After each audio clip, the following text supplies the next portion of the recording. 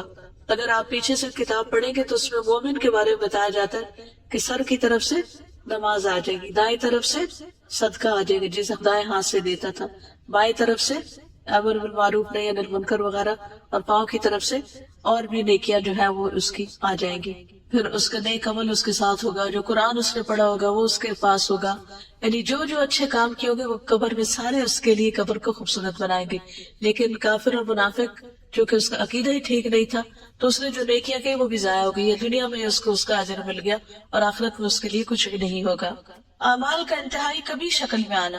سیدنا براء بن عازب نبی صلی اللہ علیہ وسلم سے روایت کرتے ہیں، اور اس کے پاس ایک بدصورت آدمی گندے کپڑے والا بدبودار شخص آتا ہے، وہ کہتا ہے اس چیز کی خوشخبری پاؤ جو تمہیں بری لگتی ہے، تو یہ تیرا وہی دن ہے جس کا تجھ سے وعدہ کیا گیا تھا۔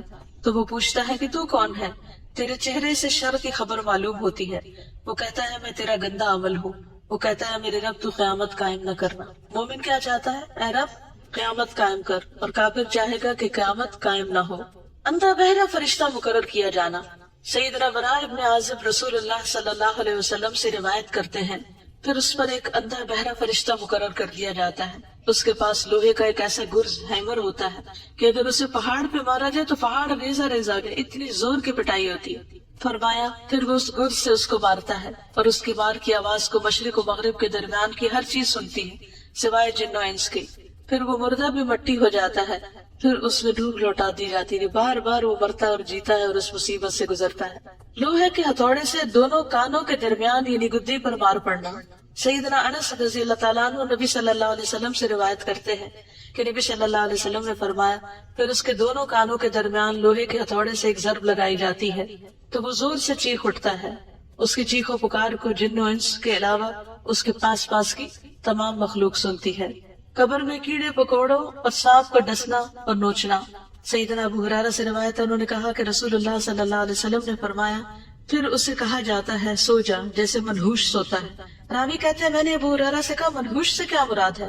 انہوں نے کہا اس سے مراد وہ آدمی جسے کیڑے مکوڑے اور سانپ ڈستے اور نوچتے رہتے ہیں، پھر اس پر اس کی قبر تنگ کر دی جاتی ہے۔ 99 گنجے سانپوں کا مسلط کیا جانا۔ سیدنا ابو ہریرہ رسول اللہ صلی اللہ علیہ وسلم سے روایت کرتے ہیں کہ آپ نے فرمایا کیا تم جانتے ہو یہ آیت کس بارے میں نازل ہوئی؟ پس بے شک اس کے لیے تنگ گزران ہے، وَإِنَّ لَهُ مَعِيشَةً ضَنْكَا وَنَحْشُرُهُ يَوْمَ الْقِيَامَةِ أَعْمَى، کہ ہم اسے قیامت کے دن اندھا کر کے اٹھائیں گے۔ آپ نے فرمایا کیا تمہیں معلوم ہے کہ تنگ گزران کیا ہے، تنگ زندگی کیا ہے؟ انہوں نے عرض کیا اللہ اور اس کے رسول ہی بخوبی جانتے ہیں۔ آپ نے فرمایا کافر کا اس کی قبر میں عذاب سے دوچار ہونا ہے، یعنی وہ تنگی ہے جو قبر میں پیش آئے گی۔ اور اس ذات کی قسم جس کے ہاتھ میں میری جان ہے، بے شک اس پر 99 گنجے سانپ مسلط کر دیے جاتے ہیں۔ کیا تم جانتے ہو وہ سانپ کیسا ہوتا ہے؟ وہ 70 سانپ ہیں اور ہر سانپ کے 7 سر ہوتے ہیں، ایک سانپ کے 7 منہ ہوتے ہیں، 7 سر۔ وہ اسے قیامت کے دن تک ڈستے اور نوچتے رہتے ہیں۔ اب سوال یہ پیدا تھا کہ عذاب قبر کس کس کو ہوگا؟ ایک کافر منافق تو ہو ہی گیا، اس کے علاوہ کفر اور نفاق میں مبتلا لوگ۔ قال اللہ تعالی فی القرآن الکریم عن فرعون النار یعرضون علیہا غدوا وعشیا ویوم تقوم الساعة ادخلوا آل فرعون اشد العذاب۔ قرآن کریم میں اللہ تعالیٰ فرعون کے بارے میں فرماتے ہیں وہ صبح و شام آگ پر پیش کیے جاتے ہیں، وہ تو پانی میں ڈوبے تھے۔ کچھ لوگوں کا سوال یہ ہوتا ہے کہ جو لوگ قبر میں نہیں جاتے ان کو عذاب قبر کیسا ہوتا ہے؟ کوئی چاہے قبر میں جائے کہ نہ جائے، پانی میں ڈوب کے مرے، کسی شیر چیتے کے پیٹ میں چلا جائے، کہیں بھی چلا جائے، اللہ سبحانہ و تعالیٰ اپنی قدرت اور طاقت کے ساتھ اس کی اسی جگہ کو اس کے لیے قبر بنا دیتے ہیں، اور وہاں بھی اس کے لیے عذاب ویسا ہی ہو جاتا ہے جیسا اس کے لائق ہوتا ہے۔ تو آل فرعون صبح شام آگ پر پیش کی جاتی ہے، اور جس دن قیامت قائم ہوگی تو حکم ہوگا آل فرعون کو سخت ترین عذاب میں داخل کر دو، یعنی آخرت کا عذاب اور بھی شدید ہے۔ وقال فی المنافقین فکیف اذا توفتهم الملائکۃ یضربون وجوہهم وادبارهم ذلک بانہم اتبعوا ما اسخط اللہ وَكَرِهُوا رِضْوَانَهُ فَأَحْبَطَ أَعْمَالَهُمْ، اور منافقین کے بارے میں فرماتے ہیں پھر اس وقت ان کا حال کیا ہوگا جب فرشتے ان کی روح قبض کریں گے تو ان کے چہروں اور پشتوں پر مار رہے ہوں گے، یہ اس لیے کہ وہ ایسی بات کے پیچھے لگ گئے جس نے اللہ کو ناراض کر دیا اور اس کی رضا کی راہ اختیار کرنے کو پسند نہ کیا، تو اس اللہ نے ان کے سب اعمال ضائع کر دیے۔ یعنی موت کے وقت بھی فرشتے مارتے ہیں۔ کبھی کسی نے دیکھا موت کے وقت مار پڑتی دیکھی کسی نے؟ ہماری آنکھیں نہیں دیکھتی، لیکن قرآن ہمیں بتاتا ہے کہ ایسا ہوتا ہے۔ تو یہ علم غیب سے تعلق رکھتا ہے۔ قبر کا عذاب کس سے تعلق رکھتا ہے؟ علم غیب سے۔ یعنی جب ایک انسان مر جاتا ہے نا تو دنیا سے اس کا رشتہ ختم ہو جاتا ہے، پھر قبر میں کیا ہوتا ہے وہ وہی جانتا ہے، ہم نہیں جان سکتے۔ ہم اگر قبر کھود کے بھی دیکھیں تو ہمیں نظر نہیں آئے گا کچھ۔ کبھی کبھی ایسے ہوتا ہے کہ اللہ سبحانہ و تعالیٰ دنیا میں بھی ایسی کچھ نشانیاں دکھا دیتا ہے۔ میں نے ایک ویڈیو کلپ دیکھا تھا کہ کسی ملک میں ایک میت کو دفن کر رہے اور قبر کھود رہے اور اس میں بار بار سانپ آ رہا ہے۔ تو یہ میں نے اپنی آنکھوں سے دیکھا کہ وہ مختلف طریقوں سے اس سانپ کو نکالنے کی کوشش کرتے، ہٹانے کی، رخ موڑنے کی، لیکن وہ سانپ باز نہیں آتا۔ آخر تنگ آ کر وہ لوگ میت کو جب نیچے اتارتے ہیں تو وہ اس کے کفن کے اندر گھس جاتا سانپ۔ یہ نشانیاں کبھی کبھی اللہ سبحانہ تعالیٰ دکھا دیتے ہیں تاکہ لوگوں کو یقین آ جائے، ورنہ ہمارے لیے تو قرآن اور سنت ہی کافی ہے، سچے نبی کی سچی باتیں ہی کافی ہیں کہ ہم ان پر یقین کریں۔ کسی انسان کی بات یا کسی ویڈیو کلپ کی تو بات ہی دوسری کی جا سکتی ہے تاکہ لوگ عبرت پکڑے۔ سیدنا ابو ایوب سے روایت ہے، وہ کہتے ہیں کہ رسول اللہ صلی اللہ علیہ وسلم سورج غروب ہونے کے بعد باہر نکلے تو آپ نے کچھ آواز سنی تو آپ نے فرمایا یہودیوں کو ان کی قبروں میں عذاب ہو رہا ہے۔ یعنی آپ صلی اللہ علیہ وسلم کو بھی اللہ سبحانہ تعالیٰ ایسی باتیں سنوا دیتے تھے کیونکہ آپ ہمیں پھر علم یقینی کے ساتھ خبر دیتے تھے۔ ظلم کرنے والا اللہ تعالیٰ نے فرمایا اور کاش آپ ظالموں کو دیکھیں جب وہ موت کی سختیوں میں مبتلا ہوتے ہیں۔ اللہ اکبر، اللہ ہمیں بچائے۔ اور فرشتے ان کی طرف اپنے ہاتھ پھیلائے ہوئے ہوتے ہیں اور کہتے ہیں لاؤ اپنی جانیں نکالو، آج تم ذلت کے عذاب کو بدلہ دیے جاؤ گے اس وجہ سے کہ تم اللہ پر ناحق باتیں کہتے تھے اور تم اس کی آیات سے تکبر کرتے تھے۔ چغل خور اور پیشاب کی چھینٹوں سے نہ بچنے والا۔ سیدنا ابن عباس سے روایت ہے کہ نبی صلی اللہ علیہ وسلم 2 قبروں کے پاس سے گزرے تو آپ نے فرمایا ان 2 قبر والوں کو عذاب دیا جا رہا ہے اور ان دونوں کو کسی بڑی بات پر عذاب نہیں دیا جا رہا۔ پھر آپ نے فرمایا کیوں نہیں، بڑی بات ہی ہے۔ ان میں سے ایک شخص تو چغل خوری میں دوڑ دھوپ کیا کرتا تھا، یعنی ادھر کی بات ادھر لگا، ادھر کی شکایت ادھر، ادھر کی ادھر، لوگوں کی بری باتیں اور غیبتیں آگے سے آگے پہنچاتا تھا، یعنی ہر وقت اس کی گفتگو میں دوسروں کی برائیاں شامل تھی۔ دوڑ دھوپ کرتا یعنی اس کی ایفرٹ اور سارے بھاگ دوڑ یہی تھی، اس کا انٹرسٹ ہی یہی تھا۔ اور دوسرا اپنے پیشاب سے بچنے کے لیے احتیاط نہیں کرتا تھا۔ کچھ لوگ تو کموڈ میں بیٹھتے ہیں اور کچھ لوگ کموڈ پہ نہیں بیٹھتے، نیچے بیٹھتے ہیں، اور وہ جو پیشاب کرتے ہیں تو پاؤں پہ بھی چھینٹیں پڑ رہی ہوتی ہے، کپڑوں میں بھی پڑ رہی ہوتی ہے، پھر انہیں کپڑوں میں نماز بھی پڑھ لیتے ہیں۔ تو طہارت کا اہتمام کرنا بے حد ضروری ہے۔ اللہ سبحانہ تعالیٰ ہمیں صحیح طہارت اختیار کرنے کی توفیق دے، نہ ہم حد سے بڑھے اور نہ اس کو چھوڑے۔ سیدنا ابن عباس سے مروی ہے کہ رسول اللہ صلی اللہ علیہ وسلم نے فرمایا قبر کا عموماً عذاب پیشاب کی وجہ سے ہوتا ہے، بس تم پیشاب کے چھینٹوں سے بچا کرو۔ مظلوم کی مدد نہ کرنے والا اور بغیر وضو کے نماز پڑھنے والا۔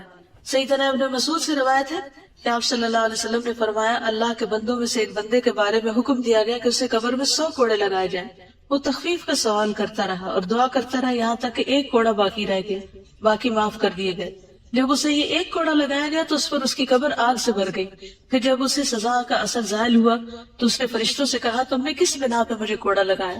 انہوں نے کہا تم نے ایک نماز بغیر وضو کے پڑھی تھی اور تم ایک مظلوم کے پاس سے گزرے تھے، تم نے اس کی مدد نہیں کی تھی، یعنی تمہارے سامنے کسی کی پٹائی ہو رہی تھی اور تم نے روکا نہیں اس کو۔ تو ہمیں اپنی ساری زندگیوں کا جائزہ لینا ہے اور جہاں جہاں ہمارے اعمال قرآن و سنت سے ٹکراتے ہیں وہاں ان سے بچنا ہے اور اللہ سے ہر وقت توبہ کرتے رہنا ہے۔ خیانت کرنے والا۔ سیدنا ابو ہریرہ سے روایت ہے کہ جب ہم نے خیبر فتح کیا تو ہمیں مال غنیمت میں سونا اور چاندی نہیں ملے بلکہ گائے، اونٹ، سامان اور باغات ملے تھے۔ پھر ہم رسول اللہ صلی اللہ علیہ وسلم کے ساتھ وادی خرا کی طرف لوٹے اور آپ کے ہمراہ آپ کا غلام تھا جس کو مدہم کہا جاتا تھا، جو بنو ذباب کے ایک آدمی نے آپ کو ہدیے میں دیا تھا۔ اس دوران کہ وہ رسول اللہ صلی اللہ علیہ وسلم کا کجاوا اتار رہا تھا کہ اچانک نامعلوم سمت سے ایک تیر آ کر اس غلام کو لگ گیا۔ لوگوں نے کہا اس کے لیے شہادت مبارک ہو، تو رسول اللہ صلی اللہ علیہ وسلم نے فرمایا ہرگز نہیں، اس ذات کی قسم جس کے ہاتھ میں میری جان ہے، جو چادر اس نے خیبر کے دن تقسیم ہونے سے پہلے مال غنیمت میں سے چرائی جو چادر اس نے مال غنیمت میں سے چرائی تھی وہ اس پر آگ کا شعلہ بن کر بھڑک رہی ہے. یہ شخص کون تھا؟ مومن تھا نا. کون تھا؟ نبی صلی اللہ علیہ وسلم کی خدمت کرتا تھا. اتنا بڑا اعزاز اس کو حاصل تھا، لیکن اس کے ساتھ اس نے ناسمجھی کی وجہ سے کیا کیا؟ چادر چوری کر لی بیت المال میں سے. اللہ کا مال، لوگوں کی ڈونیشن جو ہوتی ہے، یعنی جیسے آپ میں سے کئی انچارجز ہوگی، کئی برانچ انچارجز ہوگی، کئی ڈونیشن جمع کرتے ہوں گے، وہ آپ کے لیے کالے سانپ کی طرح ہے کہ اس کو آپ اپنی ذات پہ نہیں لگا سکتے کہ آپ اللہ کے دین کی خدمت کے لیے پیسہ اکٹھا کریں اور پھر ذاتی فائدے اٹھانا شروع کر دیں. یہ اپنی آخرت عاقبت خراب کرنے کے برابر ہے. ایک سوئی دھاگا بھی اس میں سے نہیں لینا چاہیے. لوگ جس مقصد کے لیے جو مال دیں اس کو وہی خرچ کر دینا چاہیے اور اس کی حفاظت بھی کرنی چاہیے. اسے ضائع ہونے کے لیے اور چوری ہونے کے لیے نہیں چھوڑ دینا چاہیے. یہ بات سن کر ایک آدمی 1 یا 2 تسمے لے کر آیا تو کہنے لگا یہ چیز میں نے اٹھائی تھی. تو رسول اللہ صلی اللہ علیہ وسلم نے فرمایا یہ بھی آگ کا 1 تسمہ یا 2 تسمے بنتے، اگر تم اس کو نہ جمع کراتے تو یہ تمہارے لیے آگ بن جاتے. جھوٹ بولنے والا. استغفر اللہ استغفر اللہ. سیدنا سمرہ بن جندب سے روایت ہے، کہتے ہیں کہ نبی صلی اللہ علیہ وسلم نے فرمایا آج رات میں نے 2 آدمیوں کو دیکھا جو میرے پاس آئے. ان دونوں نے کہا کہ جسے آپ نے دیکھا ہے اس کی باجھ کو چیرا جا رہا تھا. وہ بڑا ہی جھوٹا تھا. جو ایک جھوٹی بات کرتا اور اس سے وہ جھوٹ نقل کیا جاتا یہاں تک کہ دنیا کے کونوں میں پہنچ جاتا. قیامت کے دن تک اس کو یہی سزا ملتی رہے گی. اور بعض اوقات ہمارے اخبار، ریڈیو، ٹیلی ویژن جھوٹی خبریں آگے نشر کرتے ہیں. اسی طرح بعض اوقات واٹس ایپ پر ہم جھوٹی خبریں آگے پہنچاتے ہیں بغیر جانے کوئی بھی چیز آگے نہ پہنچائے. آج کل لوگوں کی بہت عادت ہے، کوئی کسی کا بیان سنا، یہ نہ دیکھا کہ اس میں کون سی چیز قرآن سے ثابت ہے یا حدیث سے ثابت ہے. جھوٹی روایات، جھوٹے قصے صرف ایک انٹرٹینمنٹ کے طور پر آگے سے آگے بیان کرتے ہیں. بعض اوقات جھوٹے لطیفے اور ایسی چیز کو حدیث بنا کر پیش کرنا جو حدیث ہے ہی نہیں یا ضعیف حدیثیں ہیں. تو ان چیزوں کو بھی آگے فارورڈ کرنے سے پرہیز کریں. کوئی ضروری نہیں ہوتا کہ ہم ہر چیز ہی دوسروں تک پہنچائیں. جو چیز صاف ستھری، صحیح اور درست ہو اسی کو آگے پہنچائیں تاکہ ہمارے لیے صدقہ جاریہ بنے، نہ کہ عذاب جاریہ. سیدنا عمر نبی صلی اللہ علیہ وسلم سے روایت کرتے ہیں کہ آپ نے فرمایا میت کو اس کی قبر میں اس پر کیے جانے والے نوحے کی وجہ سے عذاب دیا جاتا ہے. ہم نے ایک وصیت نامہ چھاپ کے رکھا ہوا کاغذ یہاں پر ہوگا، آپ سب اپنے گھر والوں کے لیے وہ پیپر لکھ کے رکھ سکتے ہیں اپنے دستخط کے ساتھ کہ جب ہم بہت ہوں تو ہمارے پر بین نہ کیا جائے.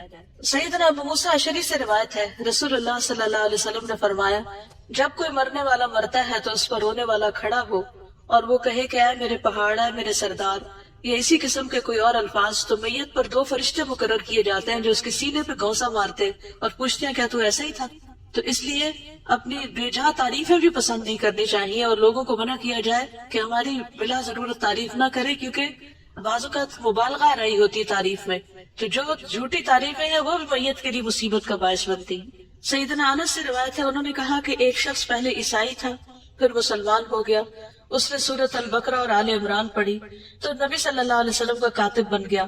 لیکن پھر وہ شخص مرتد ہو کر عیسائی ہو گیا تو وہ کہنے لگا کہ محمد صلی اللہ علیہ وسلم کے لیے جو کچھ میں نے لکھ دیا ہے اس کے سوا محمد کو اور کچھ بھی معلوم نہیں.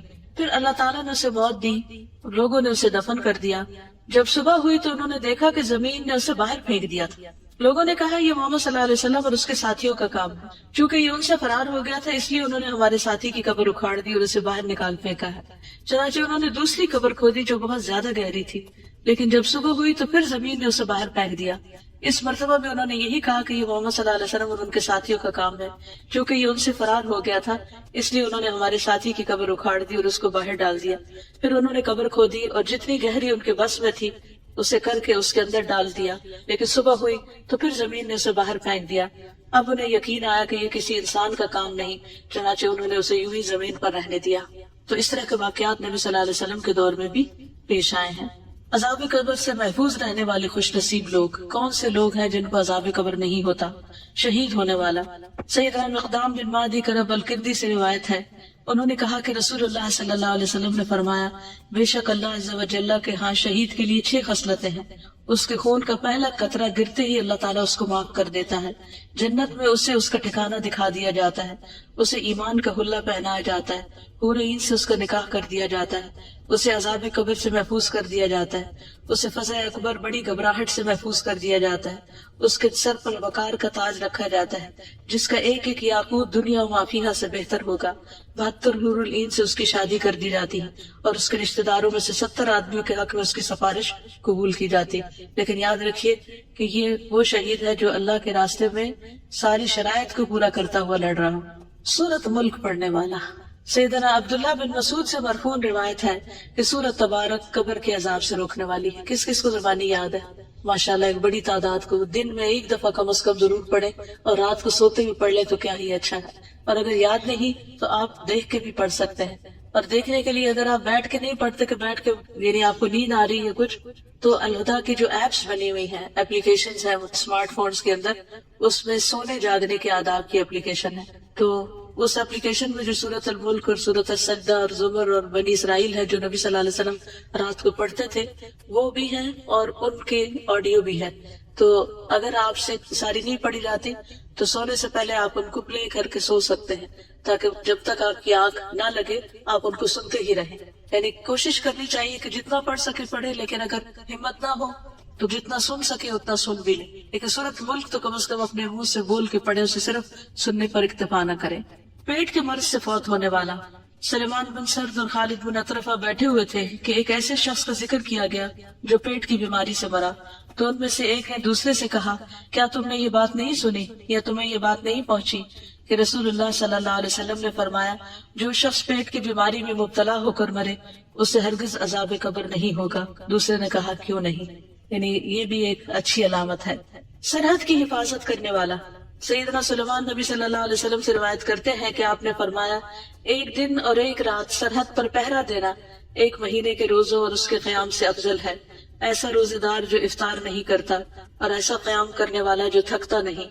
اور اگر وہ اللہ کی راہ میں سرحد کی حفاظت کرتے ہوئے فوت ہو جائے تو اس کے اچھے عمل اس پر جاری رکھے جائیں گے یہاں تک کہ وہ دوبارہ اٹھایا جائے اور وہ قبر کے عذاب سے بچا لیا جاتا ہے. جمعے کے دن یا رات کو فوت ہونے والا, اس کی بھی دعا مانگنی چاہیے کہ اللہ ہمیں جمعے کی موت نصیب فرما. سیدنا عبداللہ ابن عمر سے روایت ہے, انہوں نے کہا کہ رسول اللہ صلی اللہ علیہ وسلم نے فرمایا جو مسلمان جمعہ کے دن یا جمعے کی رات کو فوت ہو جائے گا اللہ اسے قبر کی آزمائش سے بچا لے گا. اب یہ قبر کے سوال اور جواب کا چارٹ ہے پورا, اس میں آپ سوال بھی دیکھ رہے ہیں اور جواب بھی دیکھ رہے ہیں.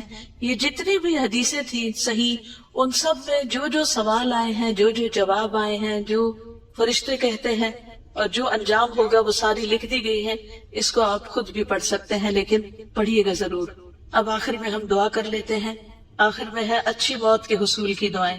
میں دعا پڑھوں گی, آپ سب آمین کہیں گے, دعا دیکھتے بھی جائیے جو میں پڑھ رہی ہوں, ٹھیک ہے؟ سبحان اللہ والحمد للہ ولا الہ الا اللہ واللہ اکبر ولا حول ولا قوة الا باللہ العلی العظیم.